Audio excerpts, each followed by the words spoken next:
Eu não fazia ideia, pessoal, não fazia ideia que esse assunto ele é tão amplo, ele é tão regulado e ele é tão importante. Posso afirmar a vocês que os estudos que eu fiz me deixou muito feliz de poder estar aqui fazendo essa live hoje e muito mais feliz pela sugestão da nossa palestrante, que foi a Andrea, que falamos na semana passada sobre sangue, doação de sangue.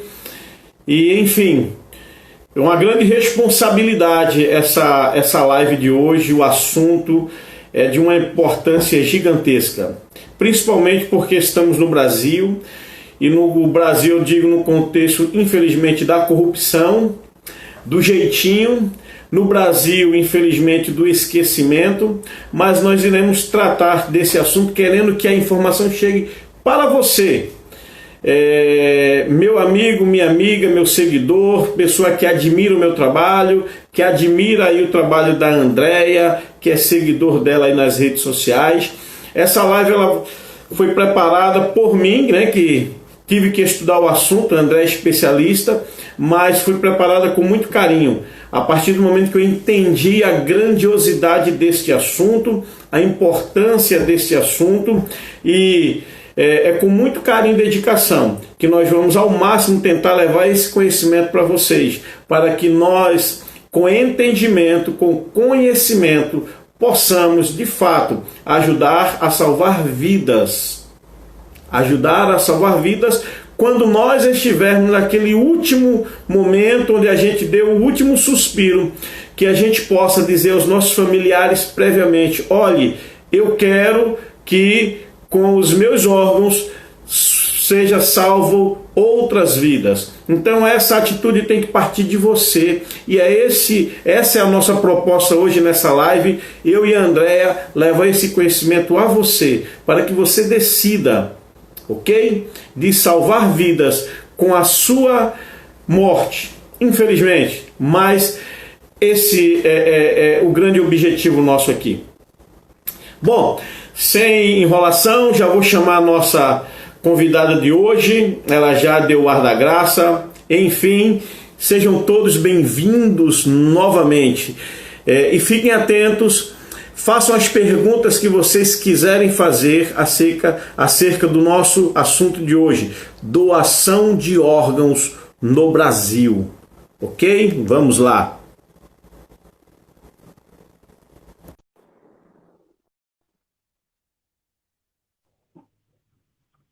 Olá, Olá, boa noite.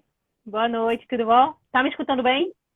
Sim, sim, sim. Pessoal, dê aquele retorno, por favor. Se estiverem ouvindo bem a Andrea, dê aí o dedão, esse, o polegar, não é o do meio não, tá? Se for do meio, corto. Dê um retorno, por gentileza, para a gente poder começar para valer. Ok, a Aniele já disse que está te ouvindo bem, que te ouviu bem. Oliveira, vamos lá, mais um. Ok. Vamos ver quem mais aí. Pessoal, por favor, deem retorno. Vocês estão ouvindo bem aí a mim e a Andrea?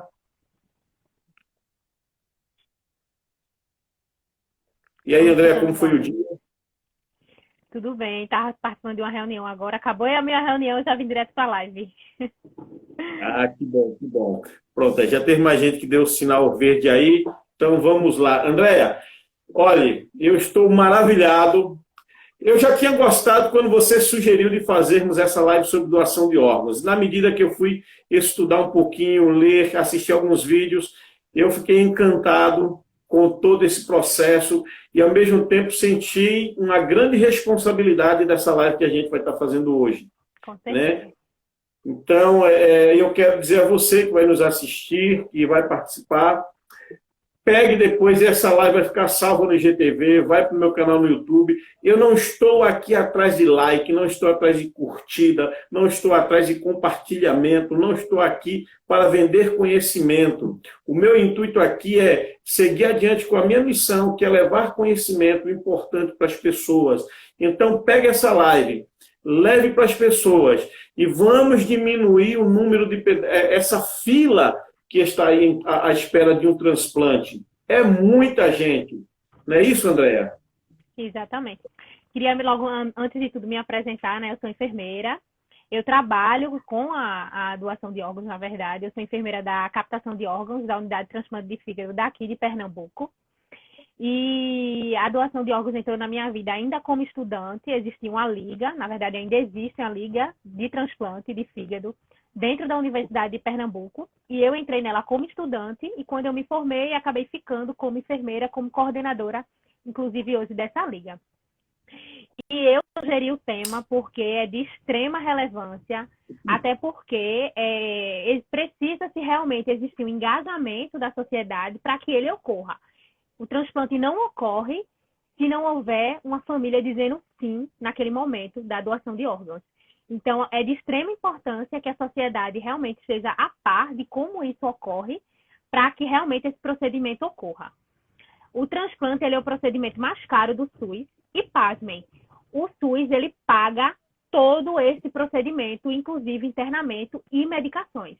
Então, é com muito orgulho que a gente fala do transplante, porque o transplante ele é financiado pelo nosso Sistema Único de Saúde, que apesar de todas as dificuldades, conseguem estar fazendo esse procedimento tão caro e estar abarcando essas pessoas que realmente necessitam desse procedimento. Exato. É interessante você falar dessa questão do SUS e que o tratamento ele é gratuito, né?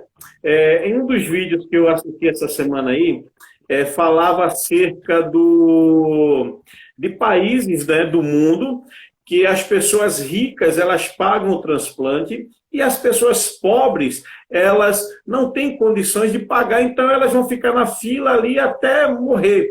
E no Brasil eu achei isso fantástico, que até que prove o contrário, né? A fila é de rico e de pobre, e quem recebe o transplante é quem está na vez. Não é isso, Andréa? Exatamente. Uma coisa muito importante da gente falar é sobre realmente essa lista única, né? Realmente é uma lista única e os pacientes eles são ordenados através da gravidade da doença. Então, existe um score. Então, não é porque você entrou na lista antes de alguém que você vai ser transplantado primeiro. Na verdade, os pacientes mais graves, eles ficam em ordem primeiro na lista para poderem serem transplantados. Isso é muito importante porque não existe esse negócio de quem é mais rico é transplantado primeiro. Porque não existe isso no SUS. A gente fala sempre do princípio da equidade, né? E da igualdade. Então, realmente, quem está mais grave é que vai ser transplantado. Uma pergunta que surgiu aqui na live foi uma das primeiras aqui, perguntando se quem teve hepatite C pode ser doador de órgãos. Na verdade, vamos pensar que, por exemplo, uma pessoa que tem uma doença hepática também tem a hepatite C. Então, se o meu doador ele é hepatite C e eu também sou hepatite C, eu posso estar recebendo o fígado daquela pessoa. Então, quem tem hepatite C pode estar doando para um receptor que seja positivo também para hepatite C. Pronto, e acho que completando até essa sua resposta, olha, eu querendo completar a sua resposta. Mas nessa fila única, vejam o que o André falou, os pacientes eles são estudados, todo o seu quadro, a evolução, quem está mais grave, quem não está. Então, por que você que tem hepatite C pode doar para uma outra pessoa que também teve hepatite C? Porque quem regula, quem coordena, quem organiza, os profissionais que estão lidando nesse processo, sabe quem é quem na fila, não é isso, Andréa? Exatamente. Porque quando você está ofertando aquele doador, todas as sorologias, todos os exames, eles serão feitos e a equipe transplantadora vai avaliar aqueles exames e aquelas sorologias para poder estar recebendo aquela oferta, que é como a gente chama, né? É importante a gente lembrar que os órgãos ele têm um tempo de isquemia, que é o tempo que eu tenho que ter até tirar aquele órgão e transplantar. Então, lembrar que existe uma lista que também abarca essa possibilidade de trazer o órgão desse transporte. Então, por exemplo, se surge um doador aqui em Recife, a prioridade daquele órgão é do Estado. Então, quem está na lista do Estado vai ter prioridade para aquele órgão. Se nenhum transplantador aceitar aquele órgão, esse órgão ele vai ser ofertado para outros estados que permitem que o tempo de isquemia seja transplantado, tá certo? Uhum. Então, é uma lista única, sim, por ordem de prioridade, mas lembrando que o órgão ele é alocado de acordo com o seu tempo de isquemia, certo? Então, isso é importante falar também. Ok. E é importante para, de repente, quem não é da área da saúde, o que é o tempo de isquemia que a André está falando? É o tempo que o órgão ou que qualquer parte do nosso corpo sobrevive sem o oxigênio, ok? E aí, a isso, o coração, acho que é 5 horas, né? É isso aí, né, André? 5 horas o coração, né? Isso, os órgãos eles são retirados a partir do tempo de isquemia. Então, quanto menor o tempo de isquemia, mais rápido ele tem que ser retirado. Então, existe uma ordem de Uhum. retirada, então é coração, pulmão, fígado, pâncreas, rins, córneas, pele e osso. Então, essa é a ordem de acordo com o tempo de isquemia. Coração é em torno de 4 a 6 horas, pulmão também Uhum. nessa faixa, o fígado ele já tem um tempo de isquemia mais prolongado, em torno de 12 horas.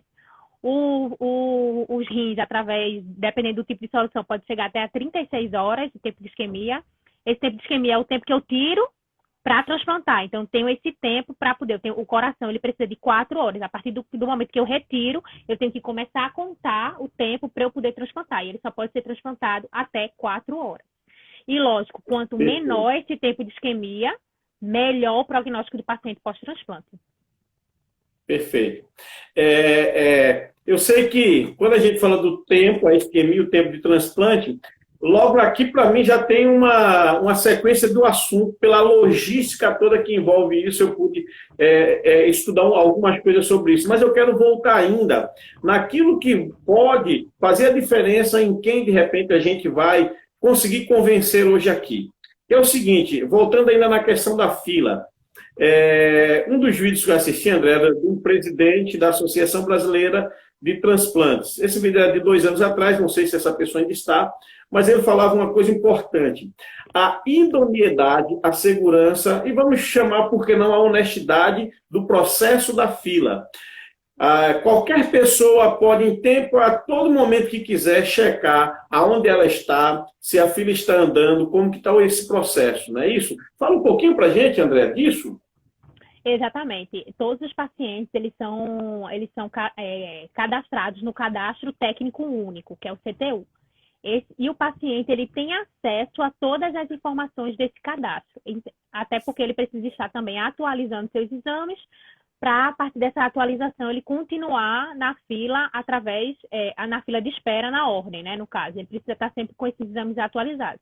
E a qualquer momento ele pode entrar nesse acesso, que é um acesso pelo site na internet, em que ele vai ver a posição dele, se ele está em primeiro, segundo, se existiu algum órgão se ele está lá na fila. Então ele vai saber exatamente mais ou menos quando mais ou menos ele vai ser transplantado. Claro que existe toda uma questão de compatibilidade de órgãos, lógico que existe isso.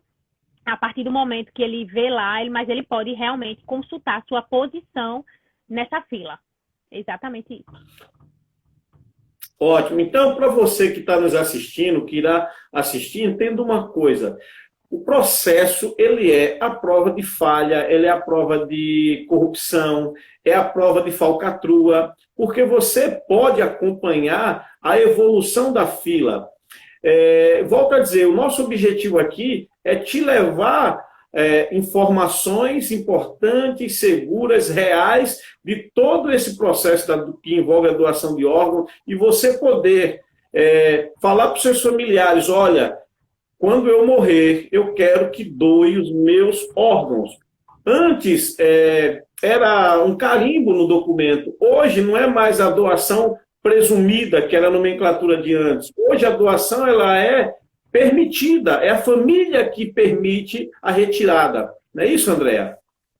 Uma coisa importante que você falou é a questão que a gente sempre pensa, né, no tráfico de órgãos, por exemplo.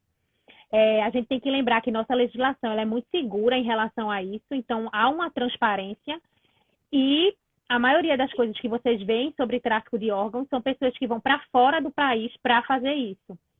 E lembrar também que quando você faz isso, é muito difícil você saber para quem vai seu órgão, porque existe uma compatibilidade. Então, simplesmente, eu não posso tirar meu órgão e beneficiar uma pessoa se eu não for compatível com ela. Então, isso é importante. O que você falou da doação presumida, isso é importante. Antes dos anos 2000, nossa doação era presumida, que era quando a gente colocava na carteirinha de identidade se a gente era ou não doador de órgãos. Quando isso aconteceu, houve meio que um pânico na sociedade, muita gente não colocava na carteirinha que era doador. Inclusive, quando eu fui fazer minha identidade, minha mãe disse, não, minha filha, não coloque que você é doador de órgãos, pelo amor de Deus, não coloque. Porque existia um pânico das pessoas que, quando estivessem no hospital, viessem acelerar a sua morte para poder tirar os seus órgãos. Então, isso caiu por terra a partir dos anos 2000. A partir da Lei 10.210, essa doação passou a ser consentida. Ou seja, apenas parentes até segundo grau podem estar autorizando essa doação. Então, por isso que na maioria das campanhas que vocês veem sobre doação de órgãos, sempre tem aquela hashtag, né? Avise a sua família. Porque você pode deixar um documento escrito, registrado em cartório. Se sua família disser que não vai doar, não doa. Então, uma pergunta também que apareceu aqui na live, que é interessante também, muitas pessoas perguntam... Os órgãos podem ser doados em vida? Exatamente. O que é que a gente pode doar em vida? Então, a gente pode doar em vida nossos órgãos duplos. Então, a gente pode doar uma parte do nosso pulmão, a gente pode doar um dos nossos rins, e a gente também pode doar uma parte do nosso fígado, que é um órgão que se regenera. E em vida também a gente pode estar doando nossa medula óssea. Também a gente pode estar doando em vida. Perfeito. Eu quero fazer um parêntese aqui, Andréa, de tudo que pode ser doado, a questão óssea, né? Que agora, aliás, ultimamente tem sido feito muito transplante ósseo, né? E aí eu quero fazer um apelo a você, motociclista. Tenha prudência. Seja educado no trânsito. Se você não assistiu, até o nosso colega Patrick está aqui assistindo a live. Boa noite, Patrick, seja bem-vindo. Você que não assistiu a nossa live sobre educação e segurança no trânsito, vá lá no nosso YouTube, no nosso canal e assista. Tenha consciência, tenha consciência. Não é isso, Andréa? Exatamente. Infelizmente, aqui em Pernambuco, não tem um banco de osso, nem um banco de pele, mas em outros estados isso acontece, como, por exemplo, na região sul e sudeste, existem realmente bancos de osso e de pele. Aqui em Pernambuco a gente não faz essa doação, porque a gente só tem fígado, rins e córneas. Então, só esses órgãos podem ser doados aqui no nosso estado. Já em outras regiões, sul e sudeste, eles fazem, né, transplante de pulmão, fazem banco de pele, banco de osso, tudo isso. Em Pernambuco existia isso no IMIP, porém foi fechado. Inclusive, a última doação que teve do banco de pele lá foi justamente quando teve aquele incêndio da Boate Kiss, que fizeram as doações de todas as peles que tinham lá para ajudar o pessoal lá no sul, quando teve aquele incêndio. Ok. Andréa, ontem eu estava conversando com uma pessoa, eu fiz uma postagem no Instagram e ela veio no meu privado e estava conversando comigo falando o seguinte: Everton, eu quero doar meus órgãos todos. Já está lá no meu RG. Aí eu falei assim: olha, não é mais assim, você precisa avisar seus familiares. Eu falei assim, mas eu quero doar. E se na hora que eu morrer, meus pais, sei lá, tristes porque eu morri e não quiser doar? Enfim, não doa, não é isso? Infelizmente é isso. Se a família não autorizar, mas é o que a gente sempre fala, pô. No momento de luto, no momento de tristeza, de que você está perdendo um ente querido, a maioria a gente não pode doar em qualquer situação, né? Então, existem os critérios de morte encefálica, que a gente vai falar um pouco mais na frente. Mas, geralmente, os critérios que levam à morte cefálica são mortes trágicas. Então, é um trauma crânioencefálico, é um acidente vascular hemorrágico, que é chamado AVC, hemorrágico isquêmico, tumores do sistema nervoso central. Então, geralmente, são mortes repentinas. Então, é muito, muito difícil naquele momento de luto, de desespero. É muito difícil a tomada de decisões. Mas sempre quando a gente pensar nisso, a gente sempre vai pensar, poxa, se eu em vida digo à minha família que eu sou doador de órgãos, naquele momento pode ser mais fácil tomar aquela decisão do que uma pessoa que nunca falou sobre isso em vida. Então, muitas famílias pensam, então eu vou realmente fazer o desejo que ele tinha em vida, que era doar os órgãos. Mas, infelizmente, realmente, se você deixar algum documento registrado em cartório, infelizmente, isso não adianta se sua família não autorizar. A pessoa que eu estava conversando ontem sobre isso, ela acabou de entrar, é a Samara Magali. Ela que estava ontem, falou assim, eu já botei lá no meu Ela RG. falou. Ela falou bem na hora da pergunta. Pois é interessante, André, também o seguinte, a gente está falando da questão da dor da família, não é isso? E aí, o presidente da Sociedade Brasileira de Transplantes, né, nesse vídeo que eu estava falando, ele falou de uma coisa muito interessante, e aí eu queria te perguntar, é uma pergunta minha, né? Dentro do hospital, como é que vocês da associação que trabalham com transplante estão lidando com médicos, enfermeiros, os demais profissionais da saúde que não estão envolvidos no transplante, mas que podem fazer a diferença olha, vamos passar para o pessoal de transplante para eles poderem conversar com os familiares. Como que vocês estão lidando com esse fluxo de informação dos médicos para com vocês e vocês seguir o fluxo do transplante? Isso é muito importante de se falar, porque assim, não existe uma comunicação entre os transplantadores, a equipe de transplante, com a família do doador, porque isso é conflito de interesse. Eu tenho uma intenção naqueles órgãos para o meu receptor. Então, dentro dos hospitais, o que é que a gente vai ter? A gente vai ter as comissões intra-hospitalares de transplantes, que são as CIDOTs, ou pode ser a OPO, que é a Organização de Procura de Órgãos. Elas ficam dentro do hospital, rastreando os possíveis doadores. E essa equipe, que não tem nada a ver, que não tem nenhuma relação com as equipes transplantadoras, é que podem estar abordando essa família sobre a doação. Lembrando que a abordagem familiar, falando sobre doação, ela só pode ser realizada quando houver finalização do protocolo de morte encefálica. Então, eu jamais posso abordar uma família falando sobre doação sem esse protocolo estar fechado. Então, isso é muito importante. Perfeito. Veja só, pessoal, vocês que estão aí nos assistindo, eu quero estar sempre fazendo esse paralelo com vocês a cada fala de Andréa, porque eu acho muito importante. A gente vive num país que nós somos extremamente desconfiados por causa, infelizmente, do nosso histórico de corrupção, de jeitinho, etc. Mas eu vou sempre bater nessa tecla da idoneidade. Por quê? Eu não estou aqui confiando na palavra da Andréa apenas, mas eu fui ler sobre isso também para poder fazer esse bate-papo. Então, eu estou maravilhado com todo esse processo, né? Então, quando a Andréa está falando disso, olha, não somos nós para não transparecer um interesse para o nosso paciente. Não, é uma outra equipe de um outro setor que não está envolvido nem com a equipe de transplantes, nem com os médicos que estavam tratando. E aí eu quero reforçar isso porque a Andréa falou aqui, nós vamos entrar já no protocolo para testar a morte encefálica.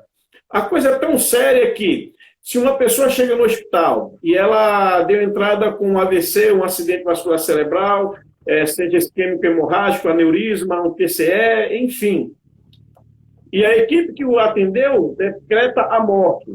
E aquela pessoa, então, vai ser procurada os familiares para a doação. Porém, antes disso, são outros 2 médicos que não fazem parte daquela equipe que atendeu a pessoa no hospital, que vai fazer exames específicos para poder, dentro de 1 hora de intervalo, ainda um e o outro, e eles não se conhecem, não é isso, Andréa? Que vai fazer o protocolo de morte encefálica para, a partir daí, essa outra equipe de pessoas que não tinha nada a ver com a equipe médica e nem com o pessoal do transplante que vai abordar a família. Então, veja você, é muito sério, é muito ético, é muito transparente e é muito amplo todo esse processo. Não tem falhas. Nós apelamos a você.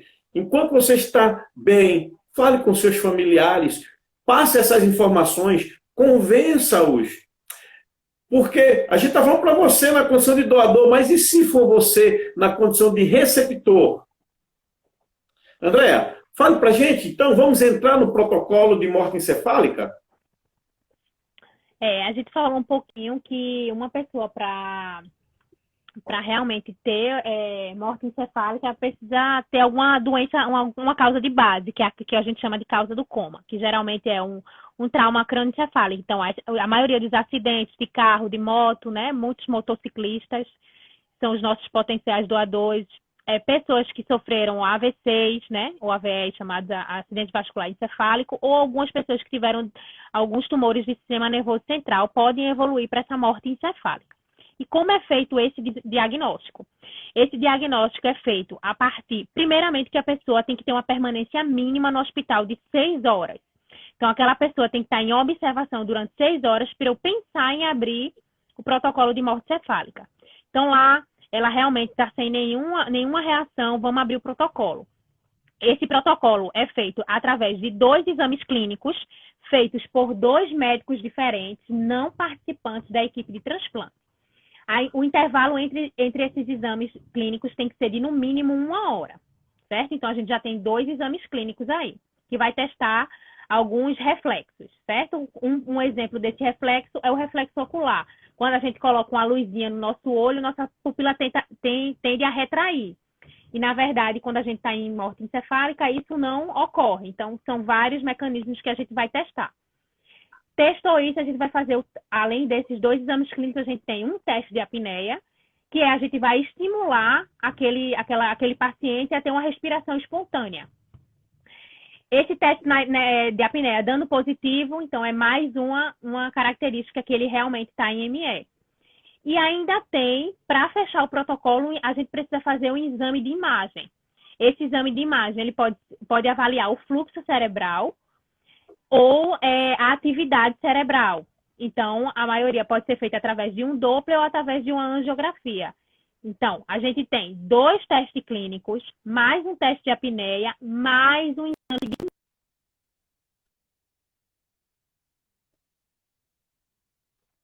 coma, sim, é muito diferente.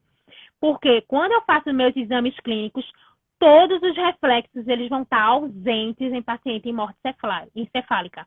Em uma pessoa em coma, todos esses reflexos eles estão presentes.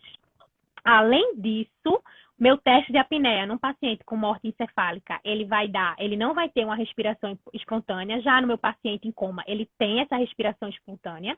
E o exame de imagem vai ser totalmente diferente, porque o paciente em coma, ele tem fluxo cerebral e ele também tem atividade cerebral. Então, não tem como você confundir uma pessoa em coma e uma pessoa em morte encefálica. E o que significa morte encefálica? Morte encefálica é igual a morte. Aquele paciente está em morte. Então, eu preciso, se a família não autorizar os órgãos, eu preciso estar devolvendo o corpo à família para a família poder sepultar o seu ente querido. Então, se você não é doador de órgãos, os aparelhos serão desligados, que é totalmente diferente de uma eutanásia. Uma eutanásia, o paciente está em coma, está vivo, e aí ocorre a eutanásia. Já em morte encefálica, esse paciente está morto. Então, eu desligo os aparelhos e entrego o corpo à família, para a família poder sepultar aquele ente. Então, isso é importante, falar essa diferença. Perfeito. E aí, gente, vamos lá. Olha que grandiosidade de tudo isso que a gente está fazendo, está falando aqui para vocês. E aí, lembra que no início a André falou assim, o processo de um transplante é o procedimento mais caro que tem. O SUS paga tudo, a medicação, a internação, e não é só isso não. Vamos agora falar um pouquinho da logística que envolve tudo isso. André falou aqui em um dado momento aí que se uma pessoa morreu e está lá, vai doar o coração e tal, a prioridade é das pessoas do Estado. Beleza. No Estado não tem ninguém que seja compatível, aquilo vai ser ofertado para outros estados. Aí começa a logística que envolve a FAB, que envolve polícia, que envolve uma série de órgãos estaduais e federais. Fala um pouquinho para a gente aí, André, dessa logística toda. Eu achei fantástico quando eu li isso. Quando a gente tem uma família que autoriza a doação, existe agora uma corrida contra o tempo para que esse órgão ele seja transplantado. Então, a gente tem uma logística imensa, muitas pessoas envolvidas. A gente tem a nossa Central Estadual de Transplante, né, que é coordenada inclusive por uma enfermeira, Noemi, que tem toda a logística, questão de transporte, tanto aéreo como terrestre, para a gente estar transportando esse órgão. A gente tem o apoio da Força Aérea Brasileira quando não existem voos para o local onde a gente vai, um voo viável, na verdade, no horário. E a gente tem que pensar que a partir do momento que aquela família doa, chegar lá e captar esses órgãos. Então, o doador ele sofre diversas alterações metabólicas e hemodinâmicas que podem levar ele a uma parada cardíaca, parar o coração realmente, e aqueles órgãos não serem mais viáveis. Então, por exemplo, aqui em Pernambuco a gente tem muitos doadores em Petrolina. E Petrolina só existe um voo por dia. Então, não existe condição, muitas vezes, da gente ir através de aéreo normal. E aí, a gente solicita a Força Aérea Brasileira para dar esse suporte no transporte da equipe, tanto para ir quanto para voltar. Que é justamente a equipe que eu faço parte, que é a equipe que realmente que vai captar os órgãos, né? Então, a gente vai de FAB e volta de FAB, através do apoio deles, a gente consegue fazer essa logística e está transplantando mais pacientes graças à Força Aérea Brasileira. Então, olha só, gente, e tudo isso aí é custeado pelo SUS, né? Toda essa dinâmica, toda essa logística.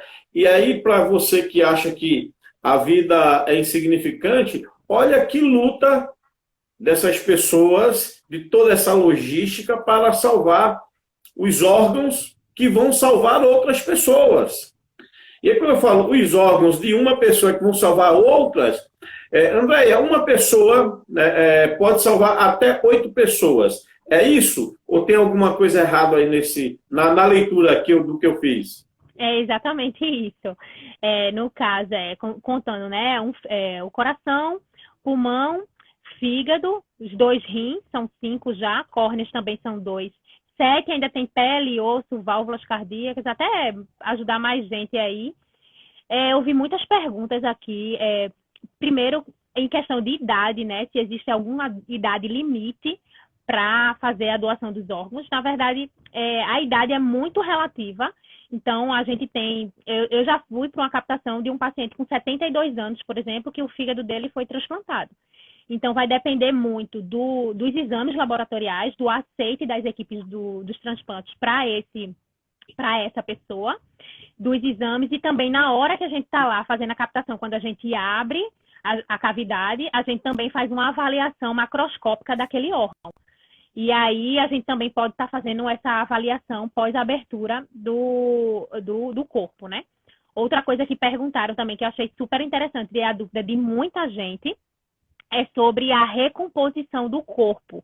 Muita gente não aceita a doação de órgãos porque acha que o corpo vai ser desfigurado, que não vai dar para fazer o velório e tudo.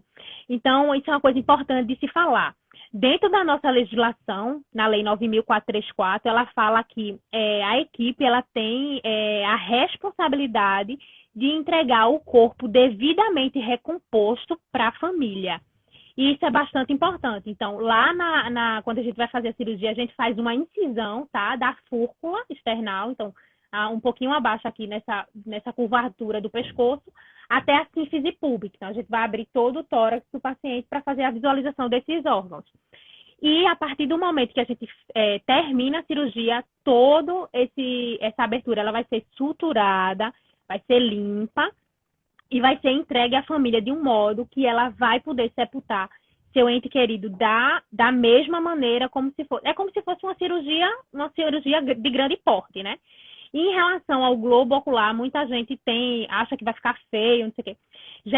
Se retira-se realmente essa parte branca do olho, essa bola branca do olho que a gente chama, mas posteriormente os olhos eles são suturados. Então, ele vai ficar lá com o olhinho fechado, sem problema nenhum para sepultar. Então, a dúvida de muita gente não quer doar, justamente porque tem dúvida nessa recomposição.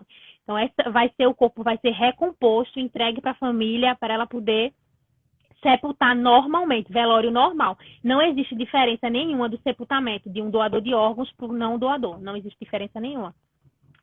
Perfeito, perfeito. As perguntas que forem fazendo...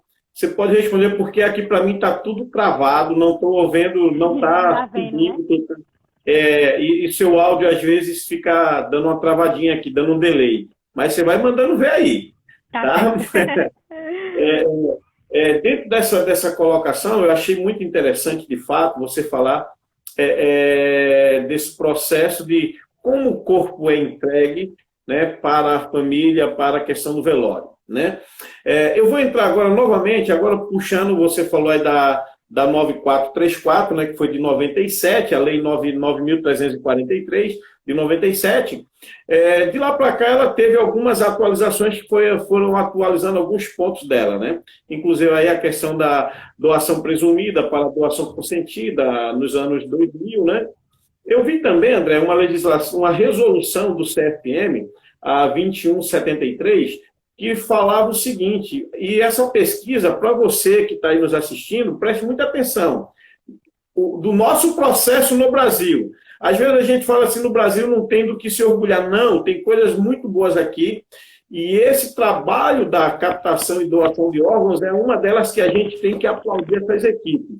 Vejam só, essa resolução 2173 de 2017 do CFM, ela falava de uma pesquisa que houve, fazendo, não era um comparativo, mas eu que vou usar esse termo aqui, do processo brasileiro para o processo foram feitos com 80 países. 80 países. E dos 80 países que fizeram, apenas 34 tinham um processo semelhante ao que é feito aqui no Brasil, mas ainda inferior. Inferior em que ponto? O processo, o protocolo de morte encefálica era feito com um médico só, enquanto aqui é feito com dois. Então, todo o processo da doação de órgão no Brasil é algo levado muito a sério. As pessoas que fizeram o protocolo, que têm pensado nisso, que têm feito as atualizações, são realmente pessoas muito sérias e estão de parabéns. Andréa, o que você pode comentar mais sobre o processo brasileiro como um todo em relação aos processos realizados aí fora do Brasil? Uma coisa que a gente tem que falar muito sobre a legislação como um todo é que nenhuma atualização ela é tirada de da cabeça de alguém. Existem estudos, existem pesquisas que respaldam você atualizar alguma resolução. Essa resolução que você falou de 2017, ela é justamente uma atualização do nosso protocolo de morte encefálica. Então, a gente tem países com excelentes programas de transplante, como, por exemplo, a Espanha. A Espanha tem um respaldo em relação ao transplante impressionante. Inclusive, quem quiser conhecer, pode procurar em sites falando um pouquinho. Lá, a doação, ela é presumida. Então, a partir do momento que você nasce, você já é doador de órgãos. Tem muitos países na Europa que já é assim. No Brasil, a nossa a doação ela é consentida, justamente por ainda não existir essa cultura. Então, depende muito da cultura do país. Nossa legislação em relação, lembrando que todo o nosso processo, ele é pago, ele é feito todo pelo SUS, que é uma coisa que temos muita coisa para nos orgulhar do nosso Sistema Único de Saúde. Temos, sim, muitas dificuldades, até porque, infelizmente, a maioria da nossa população depende do nosso sistema único, do nosso sistema único. Então, existe uma demanda muito grande, só que pensando pelo outro lado também, não existe existe muita resistência ainda à doação de órgãos, né? Então, o nosso principal motivo de não doação de órgãos hoje é a negativa familiar. Então, talvez, se todas as pessoas que realmente entrassem em morte encefálica e doassem, talvez a gente não tivesse essa fila de espera tão grande. A fila do nosso país hoje é mais de 30 mil pessoas à espera de um órgão. Então, é muita gente. E por que a gente não chega nessa conta? Porque justamente a quantidade que a gente tem de pessoas que evoluem para ME e que também não doam é muito grande. Então, aqui em Pernambuco, a gente tem uma taxa de recusa familiar em torno de 40%. Que é uma taxa muito relevante. Então, 40% das pessoas que vão para a ME não doam seus órgãos. Então, se você pensar direitinho, a conta não fecha, não dá para fechar. Então, então, falando um pouquinho da nossa legislação, dessa confiabilidade, é justamente isso. O nosso Sistema Único de Saúde, ele paga todo o procedimento, paga a medicação. Os hospitais, então, aqui, que fazem o transplante, a gente tem um Hospital Oswaldo Cruz, a gente tem um Hospital Português, que também tem uma parte SUS, que faz transplante, e tem também o IMIP, além de outros lugares que fazem outros tipos de transplante, como transplante de córnea também, que nosso estado, acredito que nesse momento não está zerada devido à pandemia, porque houve um cancelamento das retiradas de córneas devido à pandemia. Houve também uma redução dos nossos doadores devido à pandemia, porque não sabia muito como se lidar. Agora melhorou um pouco, porque agora a gente está fazendo todos os testes dos nossos doadores, né? A gente faz PCR tanto para doador quanto para receptor, e só se ambos derem negativos é que o transplante pode ser realizado. Então, é importante a gente falar nisso, que é um processo realmente confiável, é um processo que está regido na nossa legislação e é um processo financiado pelo nosso SUS. Então, todas as pessoas elas têm direito de ser transplantadas. Lembrando que o transplante, minha gente, não é uma coisa simples. Então, existem todo um critério para você ser indicada a um transplante. Então, são geralmente doenças terminais que não existem outro tipo de tratamento a não ser a substituição desse órgão. Perfeito. Veja só, a Andrea falou que hoje no Brasil nós temos em torno aí de 30 mil pessoas na fila de transplante. Vamos fazer aqui uma continha básica, como as pessoas no popular, uma conta de pão, conta de bar.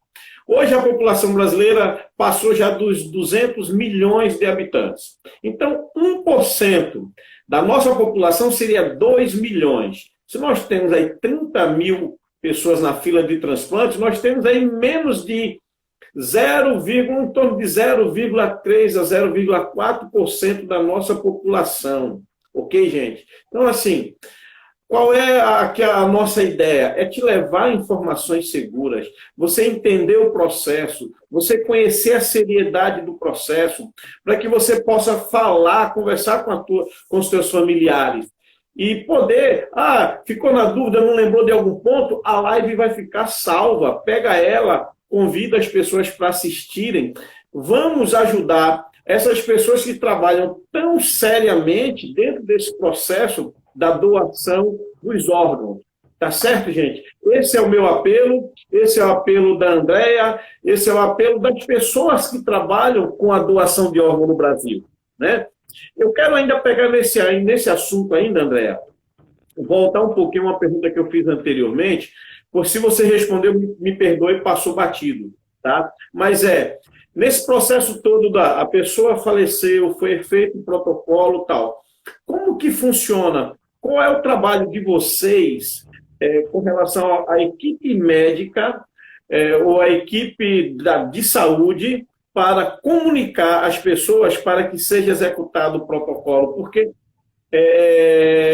na fala desse presidente da Associação Brasileira, diz o seguinte: o nosso trabalho hoje aqui é duas frentes. Primeiro, conscientizar a população e conscientizar as equipes de saúde, de avisar que tem um paciente que se enquadra no processo de doação de órgãos, né? Qual é o trabalho de vocês para que esteja conscientizando essas pessoas para que eles não esqueçam de repassar esse fluxo de informação para vocês?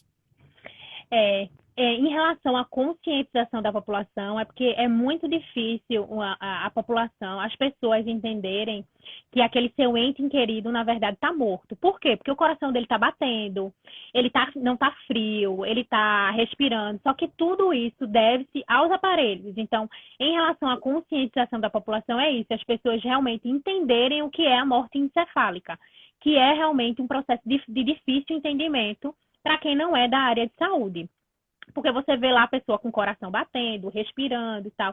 Mas, assim, é um processo realmente de conscientização. E aquela questão de avisar a sua família, né? De você conversar sobre o assunto numa roda de amigos, numa roda de familiares, para entender um pouco qual é o desejo dele em vida.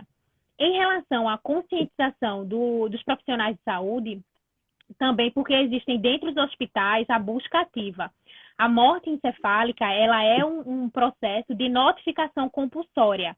Então, é obrigatório todos os hospitais notificarem a morte encefálica para as centrais de transplante. Porque eu preciso saber onde pode existir um potencial doador para eu estar fechando esse protocolo e há uma possibilidade de doação. Então, dentro dos hospitais, as CIDOTs e as OPs, elas são responsáveis por essa busca ativa.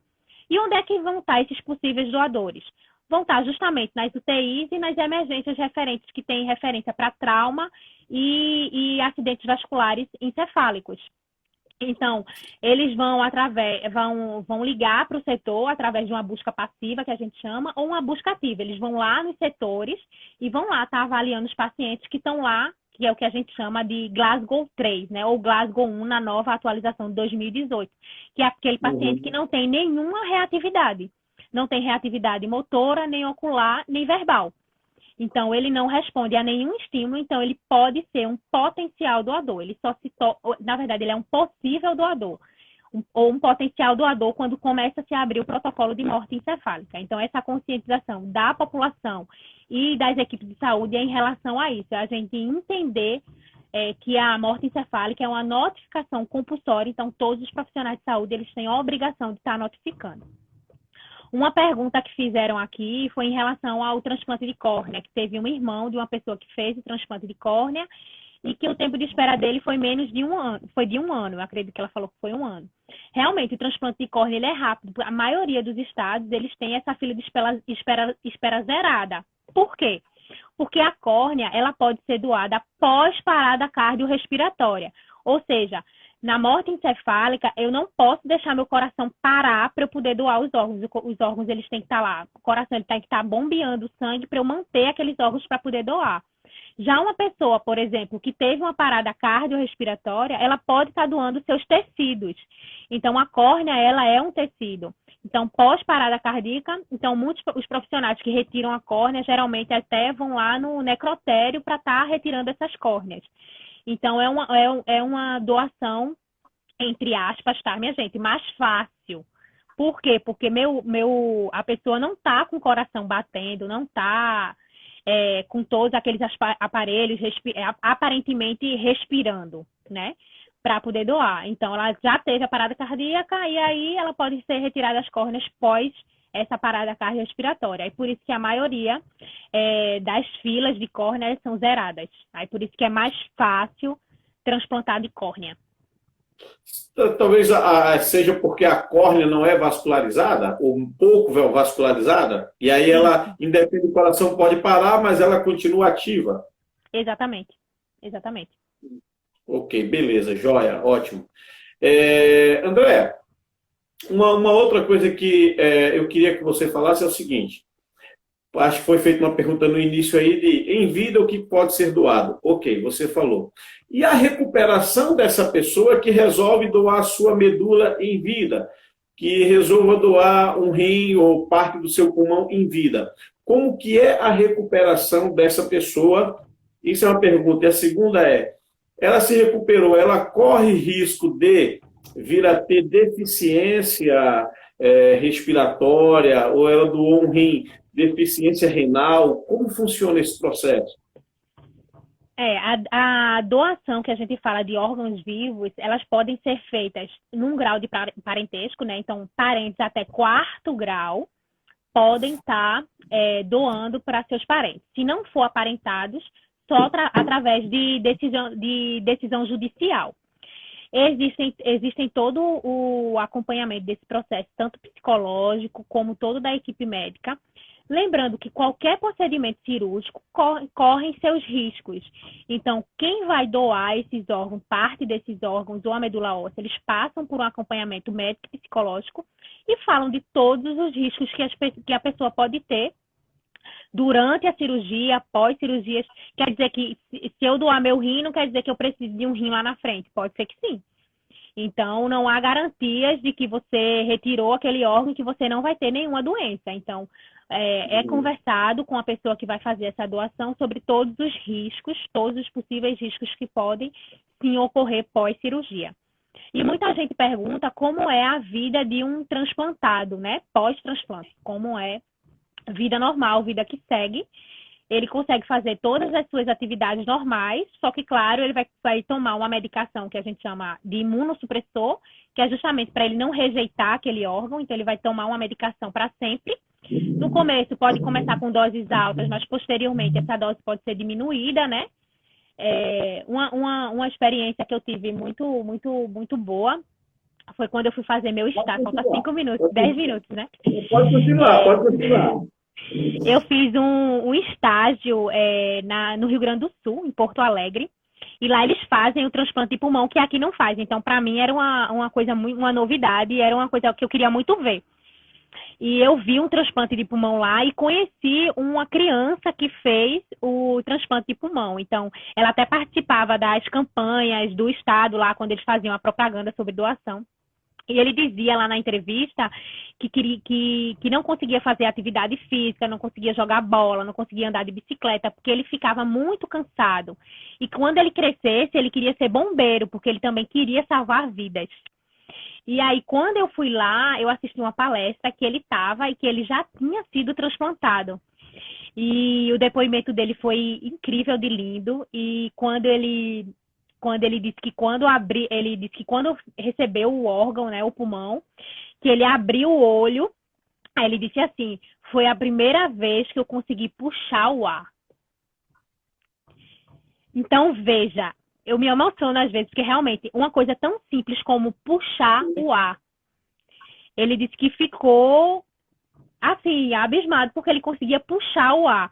Então, pessoas que precisam de um transplante são muito limitadas, né? Então, às vezes, comprar um pão na padaria da esquina de casa é uma vitória pós-transplante. Então, eles conseguem assim, dar mais valor às pequenas coisas que não conseguiam fazer antes. Então, além de ser um ato de amor de quem doa, e para quem recebe realmente impressionante a qualidade de vida que consegue ter pós-transplante. Muito bonito. Muito bonito Sim, mesmo. sim, sim. Perfeito, perfeito. Como o tempo passa rápido, né? Quando o assunto é bom, vai fluindo, o tempo vai lá e quer nos atrapalhar. Eu podia parar nessa hora, né? Mas, enfim. Então, vocês que assistiram à live, que participaram, o nosso muitíssimo obrigado, ok? E fica aqui o nosso pedido registrado. Conversem com os familiares de vocês, entra lá no YouTube, assiste esse vídeo com eles, essa live com eles, conscientize seus familiares. Não pense em você na condição de doador apenas, mas pense em você na condição de receptor, você na fila, ok? Então esse é o grande apelo nosso, né? E a grande mensagem. Pense em você como um receptor, quem está lá na fila, tá certo? André, suas considerações finais, querida. Eu queria agradecer. Na verdade, doação de órgãos é uma paixão, realmente trabalhar com isso é muito motivador, é muito bonito ver as pessoas pós-transplante hepático, que eu trabalho com fígado no caso, né, e ver se recuperando, ver tendo a vida realmente de volta. E eu sempre digo que eu participo da parte boa, que é a parte do transplante. Mas eu admiro muitos profissionais de saúde que estão à frente das CIDOTs, das DOPOS, que conversam com as famílias sobre esse momento tão difícil, que é a morte de um ente querido e solicitar a doação de órgãos. Então, é muito importante que a gente fale sobre esse assunto em vida, conversem com nossos familiares, com os nossos amigos, falar um pouquinho da experiência de vida. Muitas pessoas às vezes me ligam, às vezes tem algum parente que está em morte encefálica e perguntam como é o processo.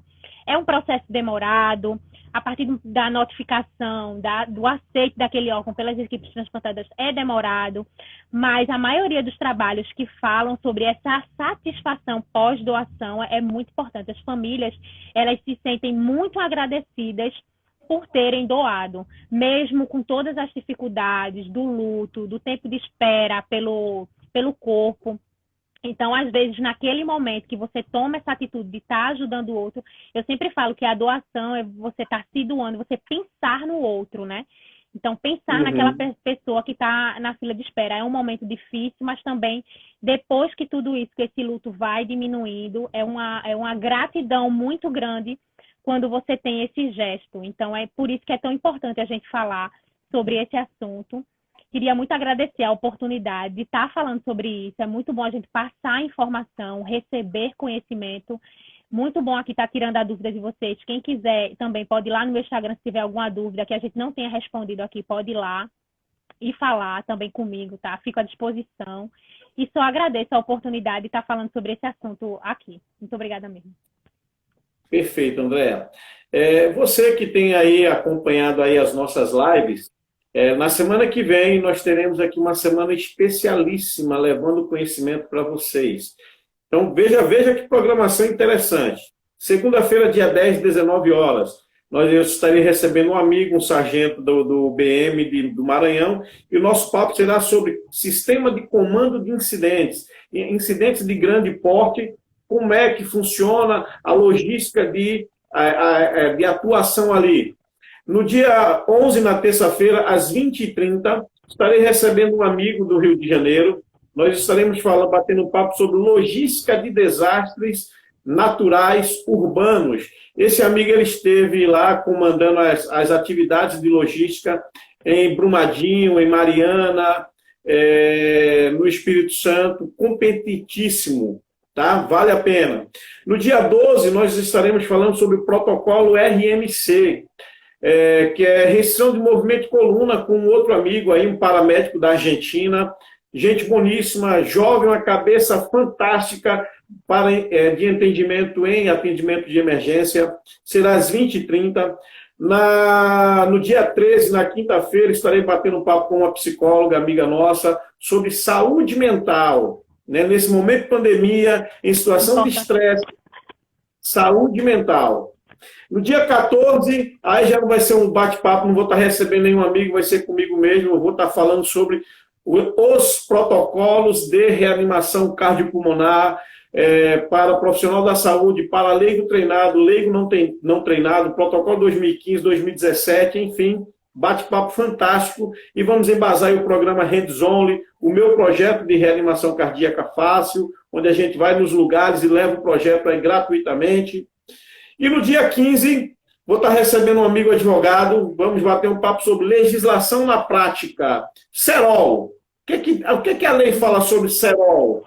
Então, nós vamos bater um papo nesse nível aqui. As coisinhas básicas do dia a dia, mas está matando gente. Né? É muito bom. Só um parênteses aqui, queria agradecer a todo mundo que participou da live. Vi muitos amigos meus, não vou citar nomes, que depois vai ficar todo mundo com raiva de mim. Mas muito obrigado por terem participado, viu, minha gente? Muito obrigado também pelas perguntas. Muito bom. Isso aí. Participem das lives, da informação. E voltando a dizer, aqui não tem condicionante de ter que dar like, tem que curtir, tem que compartilhar, tem que fazer a volta lá no Telegram e voltar, entrar direito e cair no Instagram. Não.